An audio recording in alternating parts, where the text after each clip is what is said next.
Tienen que llenar los datos clínicos, los datos de laboratorio, los datos epidemiológicos. ¿Qué análisis bacteriológico van a solicitar para confirmar ese diagnóstico? Cultivo de esputo. Eso es lo que ustedes tienen que saber. ¿Qué pedir ante un paciente que va a su consultorio así? ¿Qué pedir? Es un paciente que tiene factores de riesgo, ¿no? Por lo tanto, debe ser un inmunodeprimido. Vive en un centro de rehabilitación. Cuando se vive en hacinamiento, uno no vive cómodo. Entonces, hay pacientes que están enfermos y que tienen la fuente de infección para transmisión, sobre todo por vía aérea. Las enfermedades que se transmiten por vía respiratoria son comunes en los lugares donde hay hacinamiento, ¿ya? En los centros de rehabilitación duermen cuantos en un mismo dormitorio, no va a tener cada uno su dormitorio, ¿no? Bueno, entonces, ahí dice que se llene un informe de laboratorio con esos datos que hemos tenido, es este de acá, ¿no? Que llenen ese informe. Ese informe es lo que a ustedes, a este paciente le van a decir, lleve su muestra al laboratorio, su muestra de esputo o de secreción bronquial al laboratorio en un frasco de boca ancha, tapa estéril, para que en el laboratorio investiguen cuál es ese diplococo gram positivo, cuál es la bacteria que está produciendo la infección. En el laboratorio van a empezar a hacer el proceso. Ya ustedes saben, lo primero que se hace es un examen directo, ¿no es cierto? En el cual se ve leucocitos, eritrocitos y células epiteliales. Entonces, aquí es importante la presencia de leucocitos. ¿Qué nos indica la presencia de leucocitos? Cuando hay más de 10, ¿no es cierto? Indica que puede haber. Digamos, aquí vamos a poner 30 por campo microscópico. ¿Ya? Entonces quiere decir que hay una infección. La muestra, ustedes le tienen que decir a su paciente que lo que lleven al laboratorio no debe ser saliva. Porque la saliva es de la boca. Y yo sospecho de una infección más adentro, en los pulmones. Entonces, si yo llevo saliva, debo rechazar esa muestra. Pero ¿quién es el que está primero con el paciente? El médico, no es el laboratorio. ¿Ya? Entonces, ustedes le tienen que decir, mañana lleve al laboratorio su muestra de la flema que está eliminando, enjuagándose previamente la boca, no debe tomar antibióticos hasta tomar la muestra y lleve esa flema, no lleve saliva. Porque si usted lleva saliva va a crecer la microbiota oral y no van a crecer los gérmenes que realmente están produciendo la infección en pulmones, o sea, es la neumonía. ¿Se entiende, no? ¿Le van a decir eso a su paciente? En el laboratorio, bueno, yo puedo ver la muestra cuando llega al laboratorio si es saliva o no es saliva. Se distingue, ¿no es cierto? Macroscópicamente se distingue o no. Entonces yo puedo rechazar la muestra, pero microscópicamente, si yo veo esa muestra en el microscopio, entonces aquí la cantidad de células epiteliales que vea me va a decir si es saliva o es buena muestra. Si aquí dice escasas células epiteliales, es buena muestra. Si ahí dice abundantes o regular cantidad de células epiteliales, no sirve esa muestra, deben votar ese resultado porque es saliva. ¿Me dejo entender, chicos? Sí. Cuando ustedes empiecen a leer un resultado, puede venir su vecino, su mamá, su papá, a ver, léeme este análisis, vos que estudias medicina, dame luces, ¿qué es lo que tengo? Entonces ustedes van a ver si es un análisis bacteriológico, van a empezar a leer esto y ustedes ya van a saber cómo interpretar. ¿Ya? Si aquí dice abundantes o regular, no es buena muestra. Quiere decir que ese análisis poco sirve. ¿Ya? Después viene la tinción de Gram. En la tinción de Gram, entonces, ¿ahí qué dice ahí? ¿Que se observa qué? Diplococos gram positivos. Diplococos gram positivos. Entonces yo me voy a mi tablita de la tinción de Gram. Ya hemos llevado de todos los focos gram positivos, todos se presentan así redonditos, o bien en racimos si son estáfilos, o bien en cadenas. El único que se presenta como diplococos es ¿cuál? Es así, con su cápsula, es el Streptococcus pneumoniae. Lo cultivo, hago una tinción de Ciel-Nielsen también. ¿Para qué hago la tinción de Ciel-Nielsen? Para ver si no hay tuberculosis. Entonces ahí me dice, no se observan VAR. Entonces yo voy leyendo este análisis, este informe, y le digo a mi pariente que me está preguntando qué es lo que tengo con ese informe. Aquí hay una bacteria que puede causar neumonía. Tinción de Ciel-Nielsen, no se observan VAR, no tienes tuberculosis. Aquí, ¿qué es lo que sigue? ¿Germen aislado o cultivo? Dice. Bacteria aislada, ¿qué quiere decir? ¿Qué bacteria ha crecido después de que yo he cultivado ese esputo y he incubado 24 horas? ¿Qué colonias me han crecido? Un Streptococcus pneumoniae. Entonces coincide con la tinción de Gram que yo veo, ¿no? Y también por epidemiología sé y he avanzado que el Streptococcus pneumoniae produce, llamado también neumococo, produce el 80% de las neumonías de pacientes de la comunidad. Entonces, epidemiológicamente coincide, ¿ya? Ahora, el problema está aquí en el antibiograma. Ya sé que es un paciente que tiene indicios y que crece una bacteria productora de neumonía. Ahora, ¿qué es lo que falta? Decirle con qué va a ser el tratamiento. Y eso es en el antibiograma, ¿no es cierto?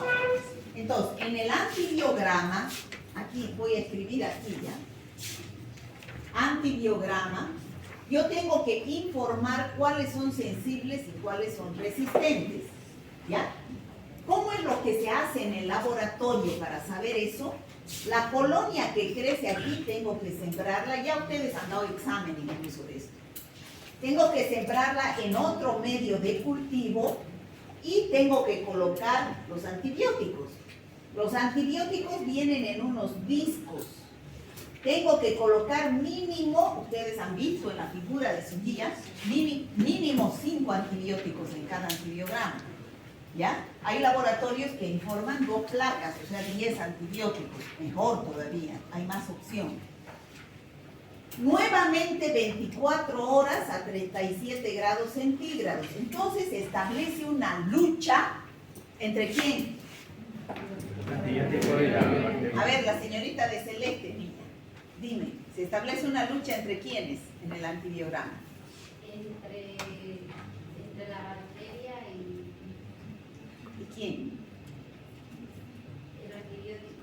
Claro, estamos hablando de antibiograma. Yo he sembrado la bacteria que ha crecido y he colocado discos de antibióticos para ver si inhibe o no inhibe el crecimiento de la bacteria, si me sirve o no me sirve el antibiótico. Al día siguiente yo veo quién ganó en la batalla. Si ganó el antibiótico, no va a crecer la bacteria alrededor de ese disco.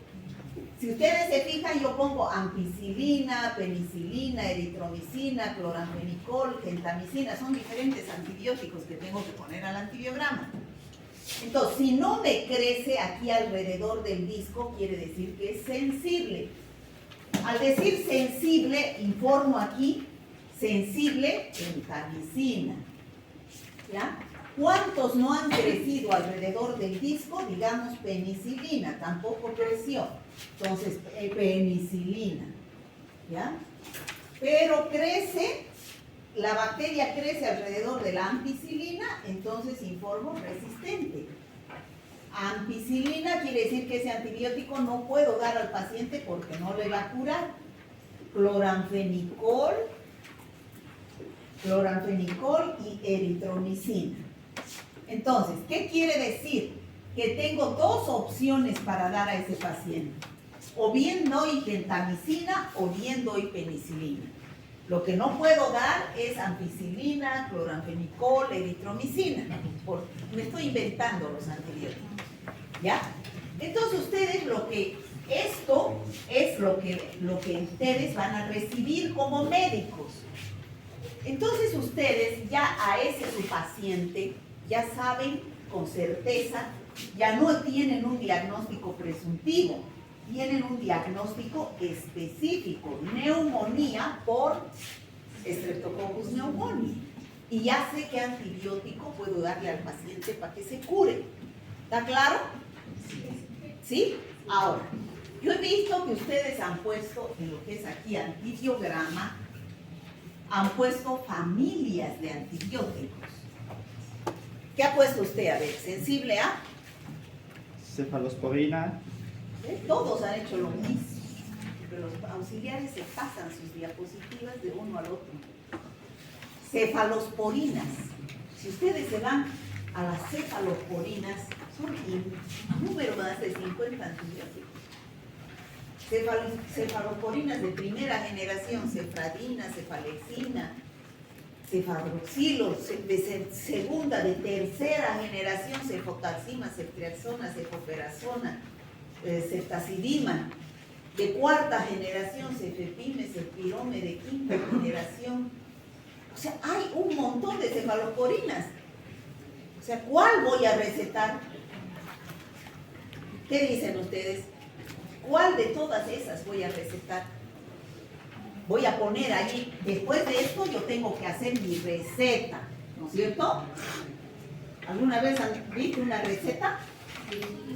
El médico, ¿no es cierto? Que les dice, a ver, cómprese esto de acuerdo a lo que usted tiene, yo pienso que usted tiene esto y cómprese esto. Yo no creo que el médico ponga cefalosporina. Va a ir usted a la farmacia con su receta de cefalosporina. ¿Y cuál cefalosporina? No existe eso. Tiene que poner pues o bien cefotaxima, ceftriaxona, cefradina, uno, porque uno de esos es lo que se pone aquí en el antibiograma, no se ponen todas las cefalosporinas. Además que puede que sea sensible a cefotaxima y sea resistente a otra cefalosporina de tercera, ceftriaxona. Hay bacterias así. ¿Me entienden, chicos? ¿A qué más han puesto sensible? Quinolonas, a ver. ¿Cuál quinolona? Ciprofloxacina, norfloxacina, ofloxacina, moxifloxacina, ácido nalidíxico, ácido pipemídico, ¿a cuál? A ver, yo haré una receta quinolona, la farmacéutica se me irá en la cara del paciente. ¿Quién es ese médico? No tiene idea. ¿Cuál quinolona? Será pues pefloxacina. Si es neumonía, pefloxacina. Si es infección urinaria, norfloxacina. Porque por farmacodinamia cada antibiótico llega mejor a diferentes lugares del cuerpo, ¿no? Eso van a ver en farmacología. ¿Qué antibiótico llega mejor al lugar de la infección? ¿Me entiende? ¿Qué otro ha puesto?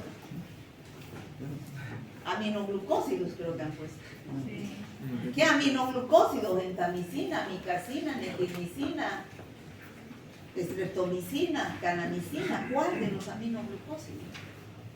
O sea, por favor, borren eso. No quiero ver sus guías así mal hechas. ¿Ya? Y no sé, no entiendo cómo los auxiliares ponen eso. Parece que no pasaron por bacterias. No, mentira, ellos son excelentes. Solamente que no le pusieron interés en el antibiograma, parece. No, y además que ustedes son los que deben hacer eso. Ustedes. ¿No? ¿Han entendido todos? Sí. Por favor, arreglen. No quiero ver una sola guía. No me hagan renegar. Estoy perdiendo mi clase de teoría por explicarles eso. Todos los casos clínicos de su guía y de su vida cuando sean médicos va a tener esos pasos y va a tener antibiogramas.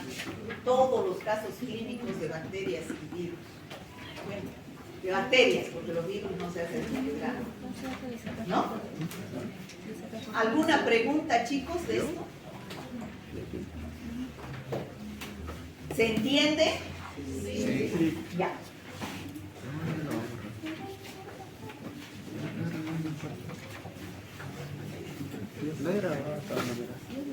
Bueno, ahora nos falta avanzar el último tema para dar el examen. A ver, antes de empezar, quiero que les quede claro algo. Ayer yo veo mi teléfono y era un mensaje. Era un mensaje de un número que no lo tengo, ¿no? Registrado. A ver, les voy a mostrar.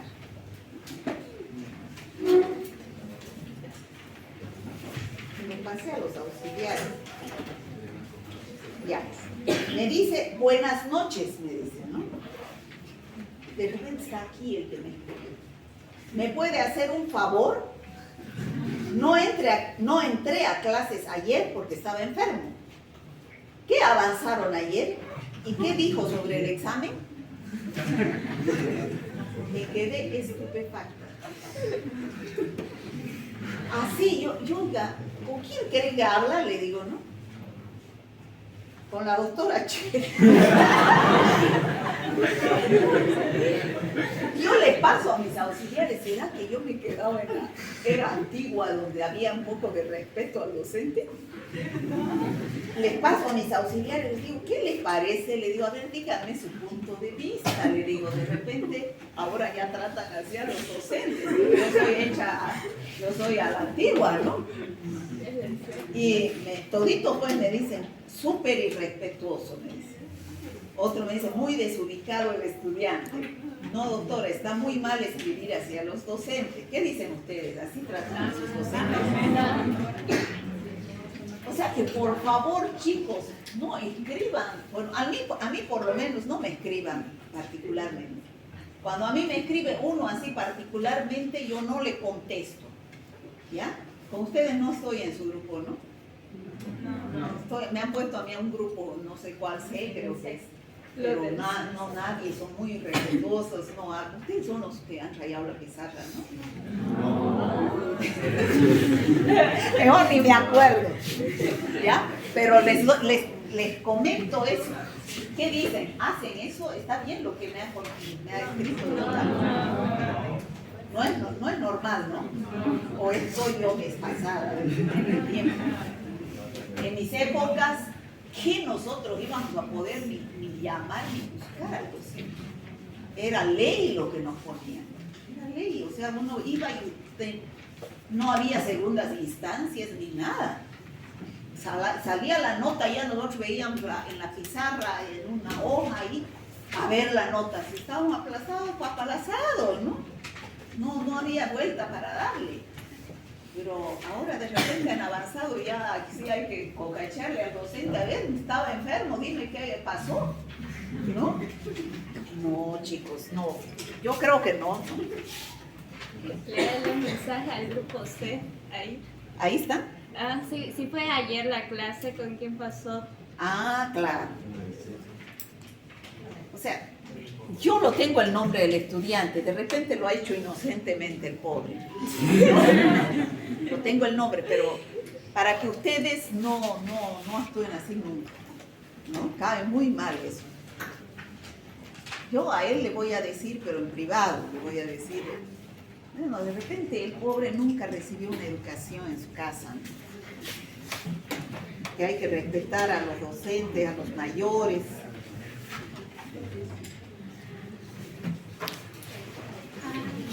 Bueno, chicos, hasta aquí vamos a dar con este tema, vamos a dar el examen la próxima semana.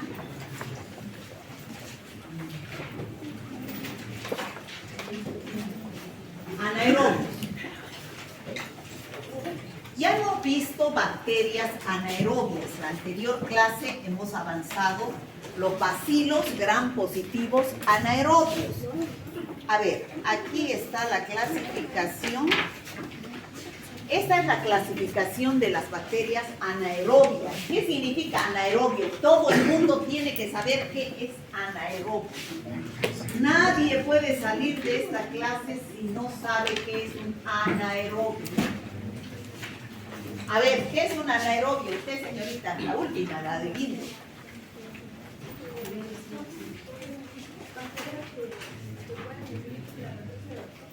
¿Que pueden vivir sin la presencia?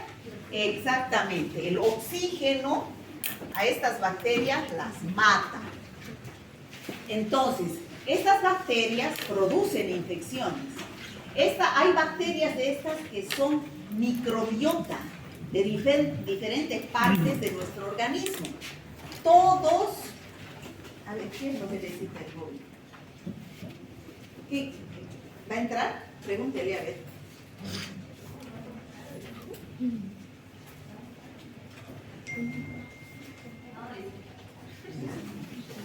Entonces, todos nosotros tenemos en el intestino microbiota anaerobia, ¿ya? En el intestino hay microbiota anaerobia, es decir, la mayoría de la microbiota intestinal que tenemos es anaerobia, ¿ya? ¿Cuáles son los microorganismos que es la microbiota intestinal anaerobia?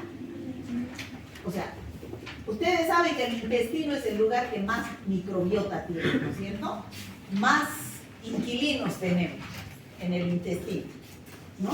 Esa microbiota intestinal está constituida por flora aerobia y flora anaerobia, ¿ya? La flora anaerobia es la más abundante. Pueden ser bacilos gram negativos, flora gram negativa, bacilos gram negativos, o pueden ser bacilos gram positivos, pueden ser cocos gram positivos, ¿no?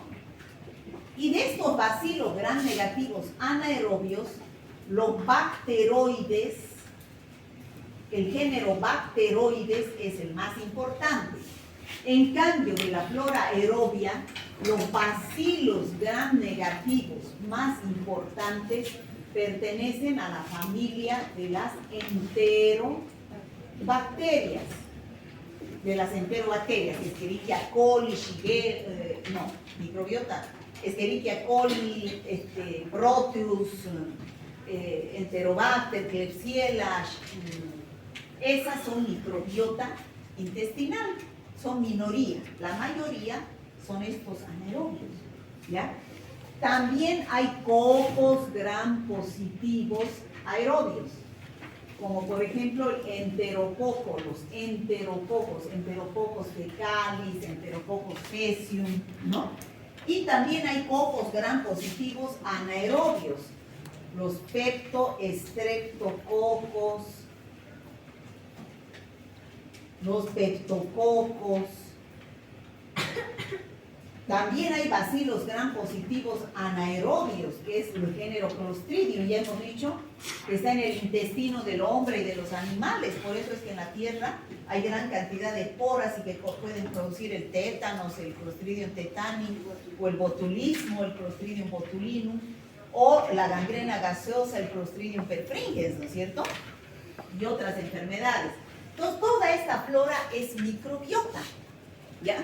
Microbiota intestinal. Se clasifican los anaerobios en gram positivos y gram negativos.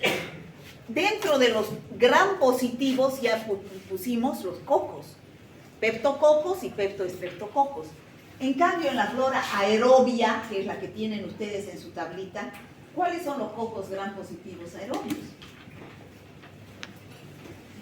Ya deberían saber de memoria. ¿Cuáles son, chicos, los aerobios, cocos gram positivos? Estafilococos y estreptococos. Y hemos avanzado las primeras bacterias. También hay bacilos gram positivos, anaerobios, con esporas y sin esporas. Ya dijimos que los que producen esporas eran los Clostridium, ¿no? Botulinum, perfringens, tetani.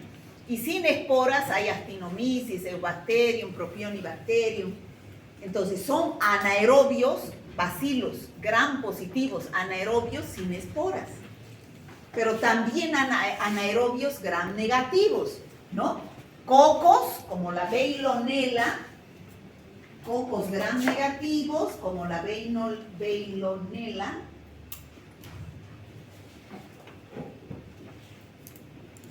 Como la Veillonella, bacteroides, son la mayoría, Fusobacterium, Porphyromonas, Prevotella, todos estos son bacilos gram negativos. que forman parte de la microbiota intestinal.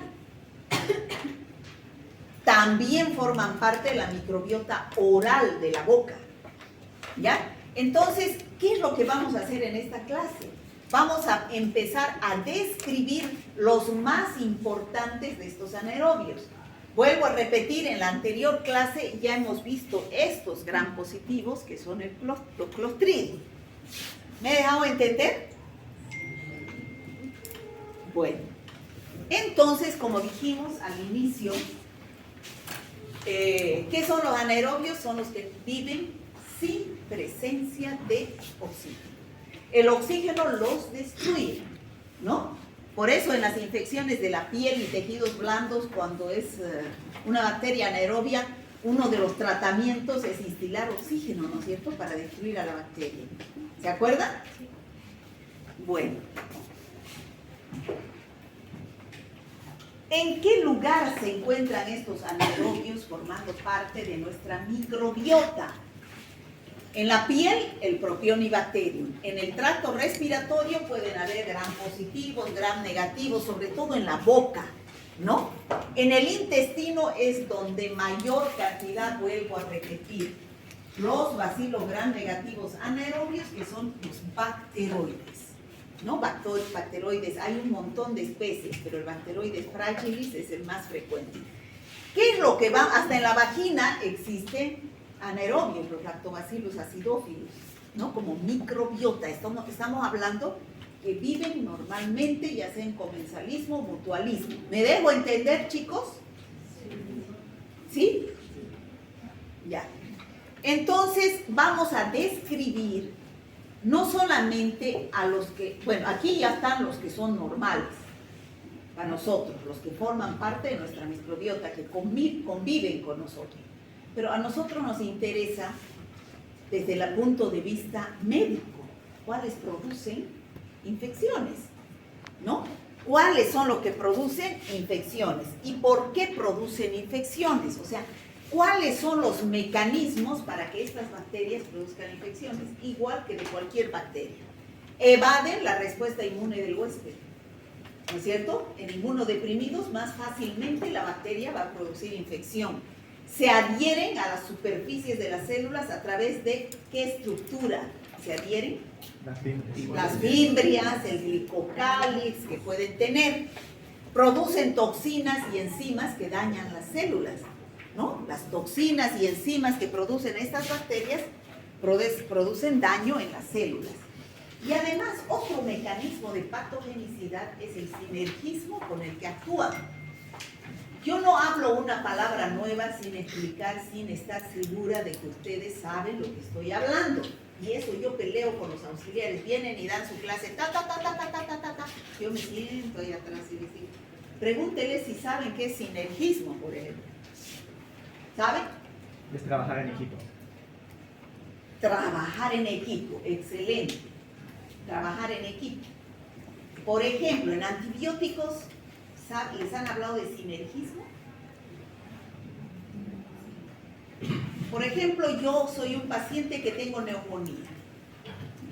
Si a mí me dan ampicilina sola para curar mi enfermedad, no me puede hacer tan buen efecto si me dan mezclado, o sea, no mezclado, sino combinado con otro antibiótico, como un aminoglucósido con gentamicina.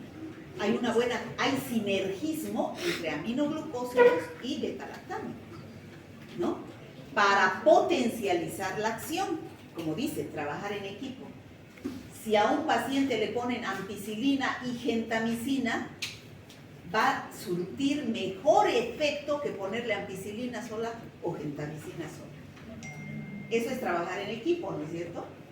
¿Chicos? Eso es sinergismo. Eso en el caso de los antibióticos, para que me entiendan.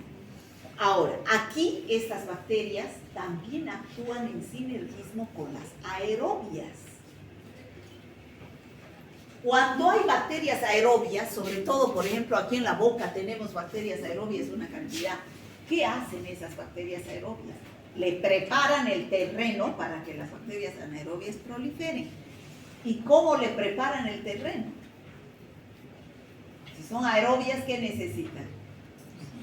Oxígeno. Entonces las aerobias se lo comen el oxígeno, se lo come, yo dije hablando así, ¿no? Lo consumen el oxígeno y dejan sin oxígeno esa zona. ¿Y qué va a pasar ahí? Puede proliferar. Proliferan las anaerobias, ¿no es cierto? Por eso se dice que actúan en sinergismo con las bacterias aerobias y anaerobias de diferentes especies, formando infecciones polimicrobianas, es decir, no solamente producida por un microorganismo aerobio, sino también por uno anaerobio, porque le estoy dando las condiciones para que proliferen. ¿Me dejo entender? Sí. Bueno, por eso es que estas bacterias van a producir una serie de infecciones en todo el cuerpo. Pueden producir en la cabeza y el cuello sinusitis, otitis, abscesos periodontales. A ver, estas bacterias anaerobias generalmente producen infecciones en lugares donde no entra el oxígeno, ¿no?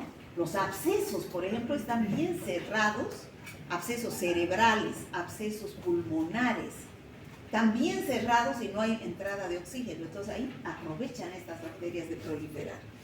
Sinusitis en los senos paranasales. Sinusitis es infección en los senos paranasales y frontales.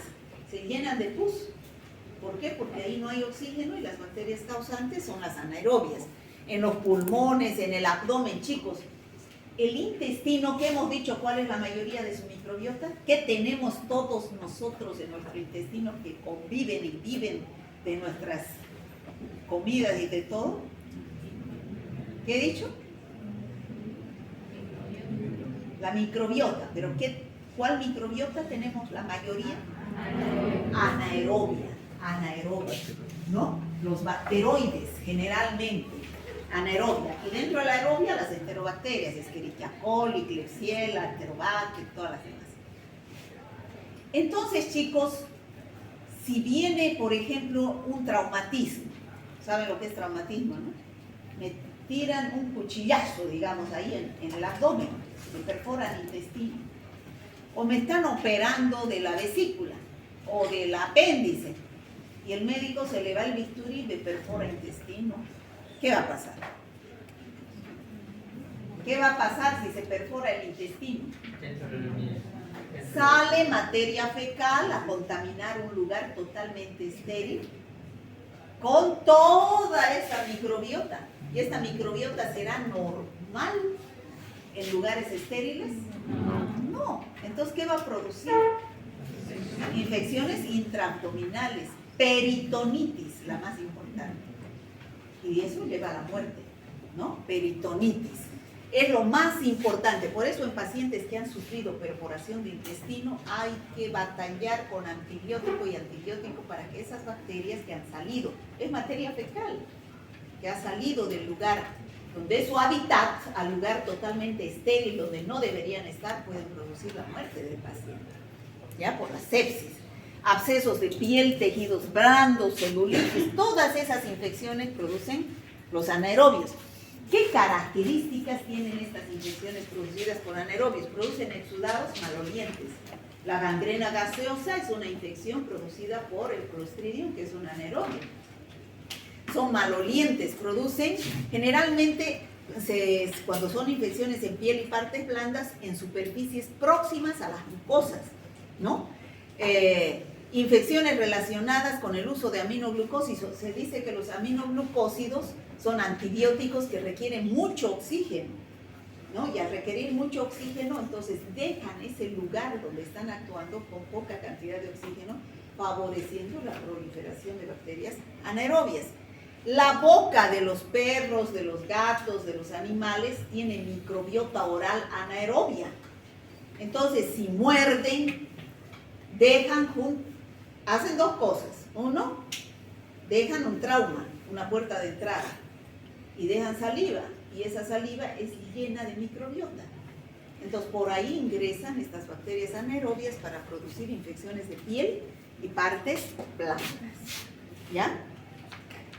Entonces, ¿qué factores facilitan para que se produzcan estas infecciones? Ya hemos dicho, un trauma, una herida de piel y membranas mucosas, una irrigación sanguínea deficiente. ¿Por qué? ¿Qué lleva la sangre? Oxígeno. Oxígeno. Y si es una irrigación sanguínea deficiente, generalmente ocurre eso en los diabéticos, entonces va a haber poca irrigación sanguínea, entonces de ahí sale el pie diabético, ¿no es cierto? El pie diabético porque hay poca vascularización y entonces se favorece y tienen una heridita de un muñero, se infecta y se hace una amputación después. Porque proliferan las bacterias anaerobias que producen necrosis de los tejidos, ya hemos visto en la gangrena, porque disminuyen el potencial de óxido reducción, lo cual facilita la proliferación de bacterias anaerobias. Ya dijimos que estas son la mayoría de las bacterias anaerobias, muchas de esas producen infecciones. Se ha hecho un estudio y se ha visto que de todos los anaerobios, los que más producen infecciones son los bacteroides. Bacteroides, que son la microbiota anaerobia intestinal. Bacilos gram negativos seguidos por cocos gram positivos. ¿Cuáles eran? Los peptococos y peptoestreptococos. No se confundan con la flora aerobia. La aerobia son los estafilococos y estreptococos. Estamos hablando de los cocos gram positivos anaerobios, ¿ya? No se van a confundir. Después los Clostridium, Fusobacterium y otros, ¿no? Pero fíjense, casi la mitad de las infecciones son producidas por bacteroides. Entonces vamos a empezar a describir qué infecciones producen la mayoría, o sea, los que más importancia médica tienen de estos anaerobios. Ya dijimos los bacteroides. Fíjense cuántas especies hay de bacteroides.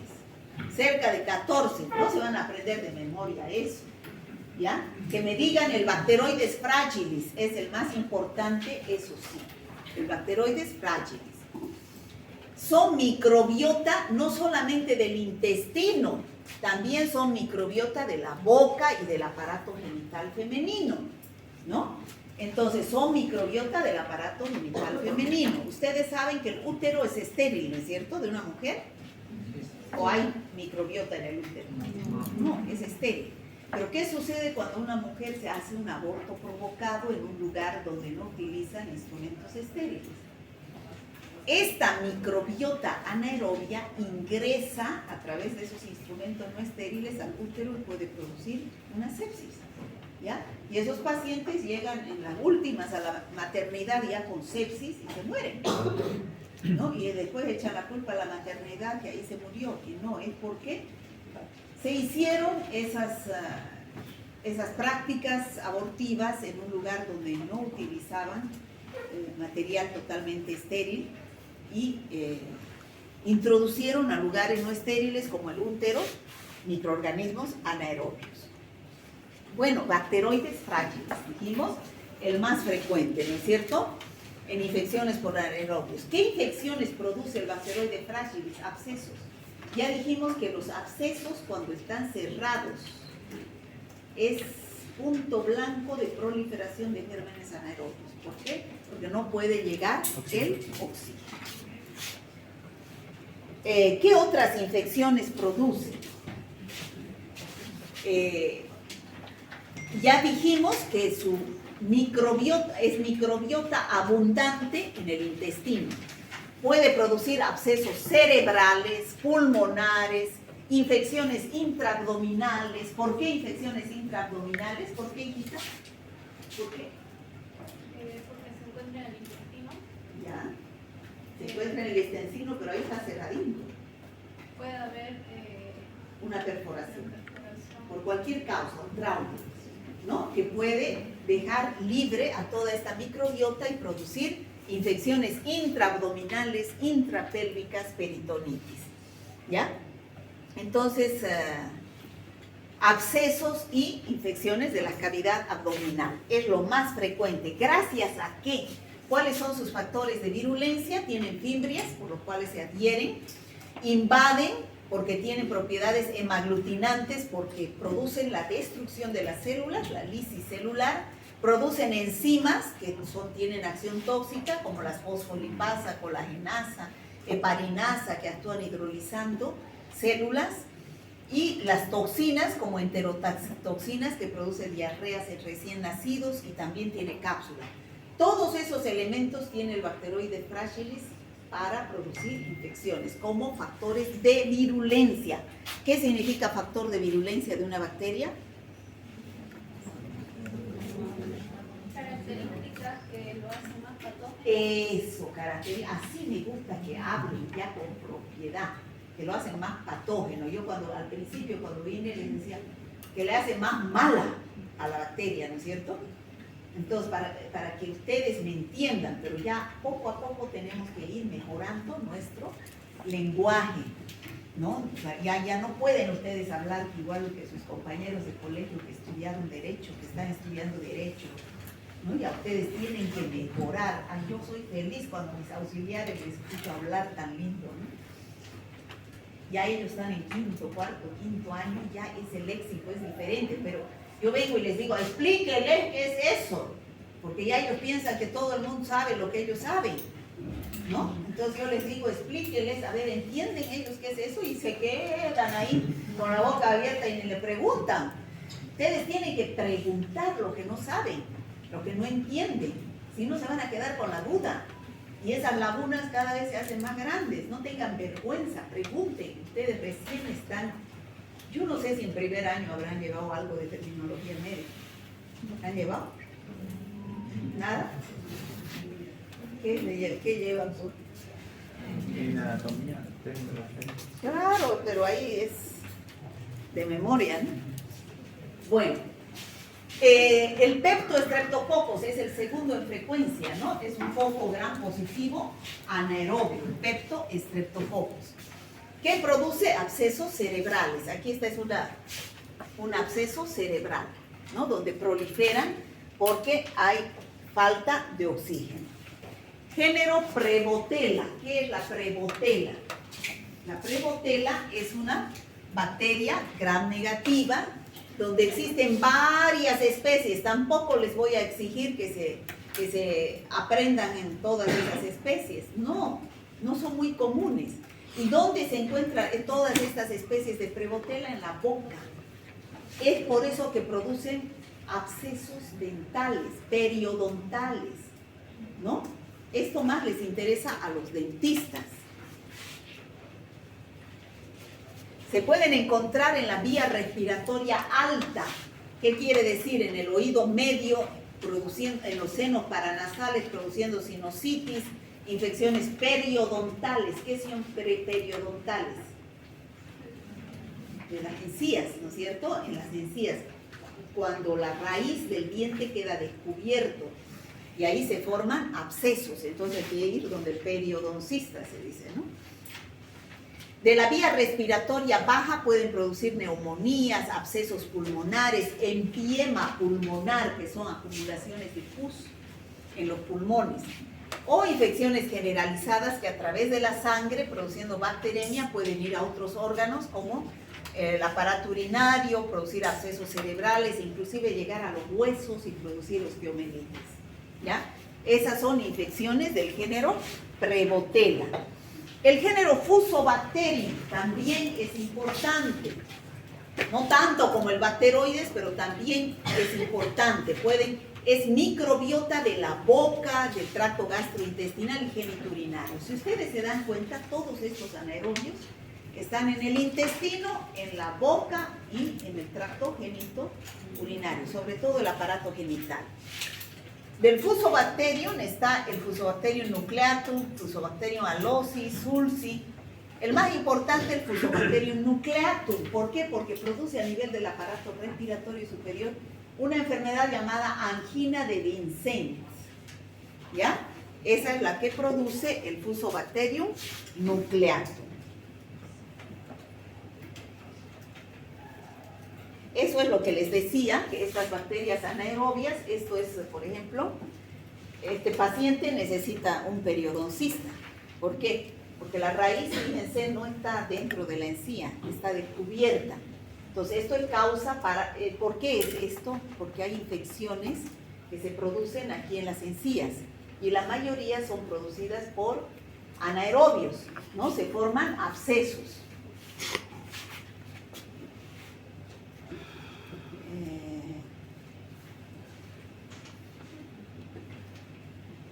Infecciones intraabdominales, como ya dijimos, estas bacterias son microbiota intestinal y cualquier trauma, cualquier perforación puede producir salida de estas bacterias hacia lugares totalmente estériles y producir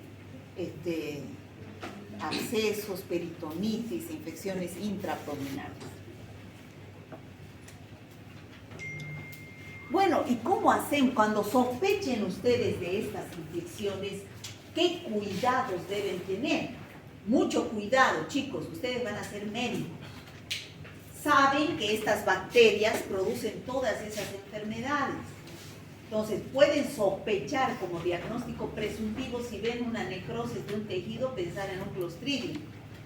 Si ven que el paciente tiene una peritonitis, sospechar de un bacteroides o de un Fusobacterium. Entonces, ¿qué tienen que hacer? Ustedes tienen que sacar la muestra por punción. Jamás se debe sacar una muestra en la cual sospechen de un anaerobio con un hisopo. ¿Saben lo que es hisopo, no? Cotonete. Ya no se llama cotonete para ustedes, se llama hisopo. ¿Ya? Entonces, aquí dice torunda, dice, ¿no? Pero es hisopo. Entonces, no sacar con hisopo, porque hay el riesgo de que se contamine con flora aerobia, ¿no? Entonces, ¿qué es lo que hay que hacer cuando se sospecha de un absceso, por ejemplo, que puede ser con participación de anaerobios? Ustedes tienen que puncionar el absceso y la jeringa pues tiene que estar libre de oxígeno, porque si no va a matar a la bacteria. Sacar y directamente la aguja poner un tapón de goma para que no entre oxígeno y llevar inmediatamente al laboratorio. Y en la orden que ustedes hagan para el laboratorio, tiene que decir sospecho de anaerobios, a que el laboratorio también pues tenga cuidado en procesar esa muestra. Porque si el laboratorio la procesa como cualquier muestra, va a sembrar en agar sangre, en medios que no son para anaerobios. Lo va a cultivar en la estufa normalmente, donde está en contacto con oxígeno. No, ya ustedes han visto en cultivo en su día que para anaerobios se colocan, no sé, aquí creo que está. Para anaerobios se coloca así en una jarra de anaerobiosis, se llama jarra de Gaspac. Las cajas Petri sembradas se las debe colocar acá y hay unos sobres, estos sobres se los coloca adentro para que consuman todo el oxígeno y quede un ambiente totalmente anaerobio, libre de oxígeno y puedan crecer. Se los cierra herméticamente y eso se lleva a la estufa para que las bacterias puedan crecer, ¿ya? Pero ustedes son los que tienen que sospechar por la clínica que puede ser un anaerobio. ¿Me dejo entender, chicos? Si ustedes no dicen al laboratorio que sospechan de un anaerobio, en el laboratorio no saben, porque los laboratorios no lo ven al paciente. El laboratorista solo ve una muestra, le llega una muestra, ¿no? Entonces no saben. ¿Y quién es el que tiene que hacer que se llegue a un buen diagnóstico? El médico. Con conocimientos debe trabajar en equipo con el laboratorio para obtener buenos resultados. Miren, jamás con torunda, ¿no? Jamás con hisopo. Los abscesos con aguja y jeringa, ¿no? Si son profundos deben ser aspirados con catéter o por procedimientos quirúrgicos, pero con mucho cuidado de no contaminar con oxígeno. Si son orales se aísla de la zona con algodón y se limpia con torunda y alcohol y luego se aspira con aguja, o sea, con aguja. Se debe sacar una muestra para anaerobios. ¿Está claro? ¿Sí? ¿Chicos? Sí. Si es una úlcera superficial, por ejemplo, en un paciente diabético, es una úlcera, una herida que no cura. Puedo sospechar de anaerobios. Entonces, ¿qué tengo que hacer? Primero, realizar la asepsia del sitio donde sospecho que hay la úlcera, así. Tengo que primero disminuir la microbiota aerobia, porque aquí hay microbiota aerobia. ¿Dónde está el aerobio? Ahí adentro. Entonces, ¿qué tengo que hacer? Disminuir la microbiota aerobia. Porque si yo siembro una muestra donde hay aerobios y anaerobios, ¿qué me va a hacer el aerobio? Me va a ocultar al anaerobio y me va a hacer dar un resultado falso negativo, que no hay anaerobio.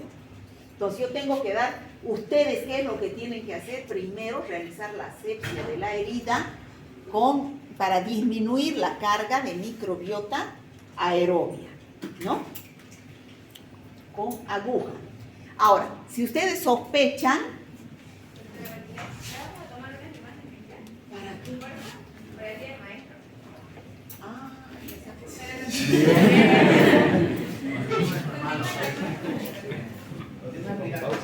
¿voy a seguir? Bueno. Ay, no me gusta esas cosas.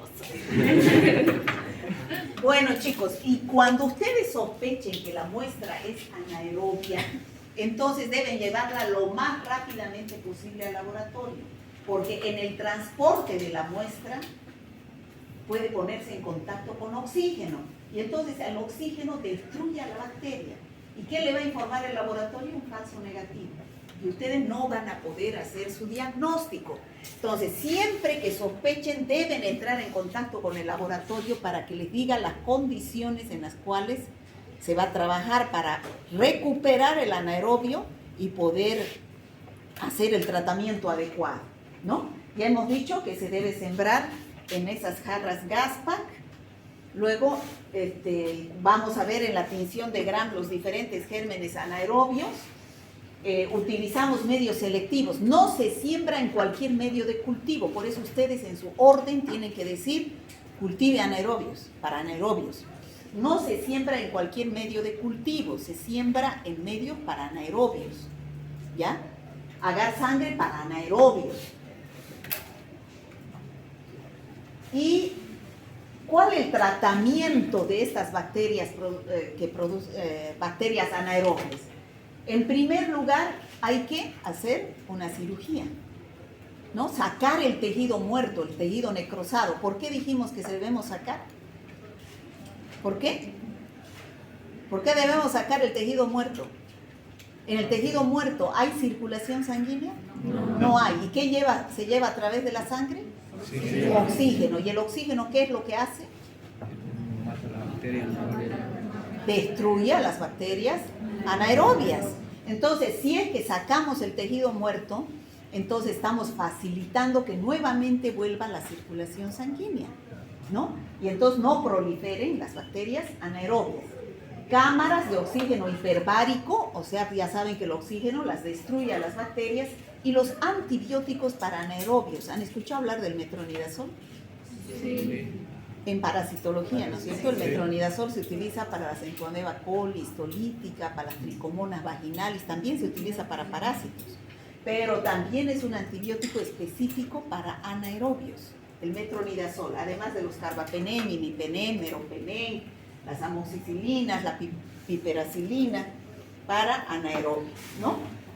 Bueno, ahí tenemos el drenaje, se debe dejar un absceso con drenaje para que siga saliendo el material purulento, y estas son las cámaras hiperbáricas donde se coloca para instilar oxígeno, ¿no? En las heridas o tejido muestras. Bueno, eso sería, chicos, de anaerobios. ¿Alguna pregunta? ¿Qué hora es? 9:44. El examen es el próximo miércoles. Ahora, ¿qué es lo que vamos a hacer en el examen, chicos? A ver. Ustedes saben, son 15 preguntas. El examen es sobre 15. Son 4 temas de bacteriología general. Después hemos empezado con pocos gram positivos, estáfilo, estrepto, bacilos gram positivos, Listeria monocitógenes, Corynebacterium difteria, Bacillus anthracis, Bacillus cereus, Clostridium tetani, Clostridium botulinum, Clostridium perfringens, y ahora que hemos entrado a los anaerobios. Hasta ahí es el examen, ¿no? Bueno, entonces, ¿qué es lo más importante que ustedes tienen que saber? y lo deben aplicar en un examen. ¿Quién le dice? La honestidad. Ah, muy bien. La honestidad. Eso es lo que ni el conocimiento más grande que uno tenga lo puede superar. La honestidad. Ustedes ya no están en colegio, aquí no están viniendo a la fuerza o sus padres los mandan para que sean médicos. Vaya, estudie medicina, quiero que sea mi doctor, les dicen. No vienen obligados, ¿no es cierto? Entonces ustedes vienen a aprender. Lo que yo pregunto, chicos, es facilísimo, es lo que yo digo en clases. No pregunto cosas del otro mundo, ni preguntas capciosas, no. Es cuestión de criterio, no es de memoria, de criterio. A enseñarles a pensar, ¿ya? Entonces, ¿quién, si no es honesta una persona en su examen, quién se engaña? Ustedes mismos pues se engañan, porque esto es la base, así facilito. De repente viene el doctor Saber y otros médicos de más arriba y dicen, ¿por qué les enseña tan fácil? Porque es la base, pues. Yo solamente quiero que tengan conocimientos básicos de bacteriología, básicos, y los tomo fácil, ¿no? Básicos. Porque ustedes de aquí no van a ser especialistas en bacteriología. Cada médico piensa que su materia es la más importante y que ustedes tienen que salir sabiendo su materia, ¿no? Que deben ser especialistas en su materia. No, yo no pienso así. Que sepan conocimientos básicos de bacteriología para mí es por demás. Que sepan que cuando va un paciente a su consultorio, va con un problema de salud y ese es un caso clínico, ¿no? Yo tengo que decirle a ese paciente un diagnóstico, no van para charlar con ustedes, van porque tienen un problema de salud, en el cual tengo que establecer un diagnóstico y en base a ese diagnóstico hacer un tratamiento adecuado. Pero si no hago mi diagnóstico, ¿cómo voy a hacer el tratamiento? ¿Y cómo hago yo mi diagnóstico? Ya sabemos, en base a 3 pilares fundamentales. ¿Cuáles son? El paciente va a ir y me va a decir, doctor, tengo tos, estoy botando una flema, he perdido peso, tengo sudoración en las noches. O te va a decir, doctor, me duele al orinar, depende de la infección, ¿no? Entonces, la clínica, signos y síntomas. En semiología al año le van a enseñar mucho más de la clínica, pero yo pues no quiero que se compliquen ahora. Lo básico de toda enfermedad, nunca un paciente se presenta así tan clarito, a ver, doctor, tengo tos, he perdido peso, así, jamás.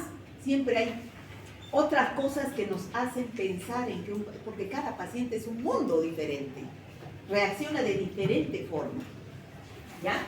Entonces la clínica me orienta en mi diagnóstico, me dice, ¿será tuberculosis? ¿No? Pero yo no estoy seguro. ¿Qué tengo que empezar a indagar? La parte epidemiológica, que junto con lo que va el paciente le empiezo a preguntar, ¿cuántos años tiene? 80. Ay, inmunodeprimido, cualquier enfermedad por su edad, ¿no? ¿Qué más? Digamos tuberculosis. ¿Cuánto tiempo ya que está botando esa flema o que tiene esa tos? Una semana. Ah, parece que no es tuberculosis. No, ya hace un mes o 20 días. Entonces, si es más de 15 días, es un sintomático respiratorio. ¿Qué quiere decir? Paciente que tose más de 15 días es sospechoso de que tenga tuberculosis y con expectoración, ¿no? ¿Qué más? ¿Dónde vive usted? ¿Vive solo o vive? No, toda mi familia dormimos en el mismo cuarto. O sea, hay hacinamiento, ¿no? Todas las infecciones que son por transmisión respiratoria, entonces hay más riesgo cuando viven hacinados, ¿no? A ver, ¿usted cómo se alimenta? Como pan, Coca-Cola, ese es mi almuerzo. ¿Se alimenta bien? No, no se está nutriendo, come mal, cantidad, pero mal. Entonces hay desnutrición. de repente está anémico, ¿no? Entonces son factores de riesgo que yo voy en la anamnesis, se llama, preguntando al paciente y que me va ayudando en el diagnóstico. Entonces, para saber la epidemiología, yo tengo que saber la epidemiología de la infección, cómo se transmite esa enfermedad de paciente a paciente, o si es una antropozoonosis de animal al hombre, tengo que saber cuál es la fuente de infección. Ya saben ustedes que la fuente de infección es el paciente que está con la bacteria, el paciente enfermo. Pero ¿qué cosa? Yo les voy a preguntar, ¿cuál es la fuente de infección de la tuberculosis? ¿Qué me van a decir? Las gotitas de flúor, las gotitas de saliva del paciente enfermo. No me van a decir el paciente enfermo. Claro, el paciente enfermo, ¿pero qué? ¿Su secreción vaginal para la tuberculosis? No, ¿no es cierto? Entonces, ¿cuál es la fuente de infección ¿cuál es la fuente de infección del tétanos? Las esporas que se encuentran en el medio ambiente, las esporas de la bacteria que se encuentran en el medio ambiente. ¿Cuál es la vía de transmisión? La vía de transmisión o la vía de infección también se llama. La vía es en el huésped susceptible, es decir, por donde ingresa la bacteria. Si come es por vía oral, si respira es por vía aérea, vía conjuntival si salpica los ojos, si ingresa por una herida es vía cutánea, si tiene una relación sexual es por vía sexual, si ingresa de la madre al hijo es vía congénita, ¿no? Entonces existe la vía siempre está en el huésped susceptible, es decir, por donde ingresa la bacteria. Entonces yo en mi anamnesis aquí tengo que saber la epidemiología de cada infección, para que ustedes sepan pues qué preguntar. Por ejemplo, les digo, ¿cuál es la vía de infección del tétanos? Cutánea, ¿no es cierto? Pero hay gente, y les digo, todos los años me pone aérea. ¿El tétanos ingresa por vía aérea? No, nunca. Entonces yo no le voy a preguntar pues a este paciente que viene con ese problema de salud que respiró. Si sospecho de tétanos, le voy a decir, a ver, tiene una herida, se ha hecho una herida con algún objeto punzocortante que puede haber estado contaminado con esporos, ¿no? De tierra, ¿no? Entonces, ya sospecho, es mi diagnóstico presuntivo. ¿Qué tengo que pedir? Laboratorio. ¿Qué cosa? En mi caso, en mi materia, análisis bacteriológico, ¿no? En otras materias tienen que pedir, en bioquímica, por ejemplo, tendrán que pedir hemograma, química sanguínea, todos los otros análisis. También tendrán que pedir rayos X, tomografías, eso ayuda en el diagnóstico. Pero aquí, análisis bacteriológico, si sospecho que mi paciente tiene tuberculosis o tiene neumonía, entonces yo me tengo que ayudar con un análisis bacteriológico, sea cultivo de esputo, o sea urocultivo si fuera una infección urinaria, o cultivo de secreción vaginal, ¿no? Depende de la infección. Entonces, esto yo tengo que aprender a solicitar como médico. Eso es lo que yo quiero que aprendan. ¿Cómo van a solicitar? ¿Cómo van a hacer todo eso? El caso clínico siempre empieza aquí, ¿no es cierto? ¿Se han dado cuenta, chicos? Sí. Siempre empieza aquí. El paciente de 47, y ahí uno va viendo todo esto, va llenando, va viendo, hasta que llega a su diagnóstico presuntivo. ¿Qué pedir? Entonces ahí, ¿qué pedir? Esto voy a pedir, ¿no? Y una vez que llega el resultado de lo que yo he pedido del laboratorio, ¿qué dice su examen directo? ¿Qué dice su tinción de Gram, su tinción de Ziel-Nielsen? ¿Qué bacteria ha crecido? ¿Cuál es su antibiograma? Tienen que aprender a interpretar esto. Entonces, para que ustedes salgan de cada infección que vemos, de cada paciente que llega a su consultorio, sepamos decirle, sí, usted tiene diagnóstico de tuberculosis y debe hacer el tratamiento según el análisis bacteriológico con este antibiótico. Y empiezo mi tratamiento. Eso es el fin, chicos, de cada una de las infecciones que estamos viendo. Mezclar teoría con práctica. La práctica es esto. ¿Me dejo entender? Sí. No es hacer laboratorio, es esto lo que ustedes hacen en la práctica. ¿Ya? Por eso es que queremos enseñarles cosas que les sirvan. En cada una de las infecciones, yo quiero que ustedes aprendan todo este mecanismo. Para que cuando venga su mamá, su papá, su abuelita, ven, mira, tengo esto, el médico me ha pedido este análisis, pues que estudias medicina. ¿Me lo puedes ver que tengo?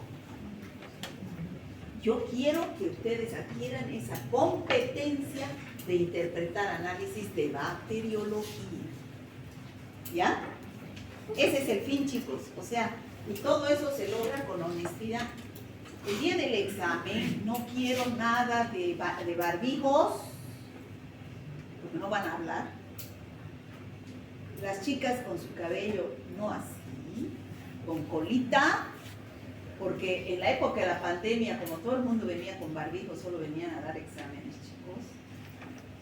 Les hacía abrir para ver el carnet si coincidía con su cara. Y ¡pum! Caían los micrófonos. No, o sea que yo ni me imaginaba que era así. ¿Cómo hace? Y venía la auxiliar y decía, vaya, pues Gana tiene audífono. Iba y ¡pum! Le abría así. Qué vergüenza hacer esas cosas. Le veía la oreja, ya sé cuando tienen audífono. O sea que no se vengan con esas cosas, no engañen, sean honestos, estudien. Es facilito,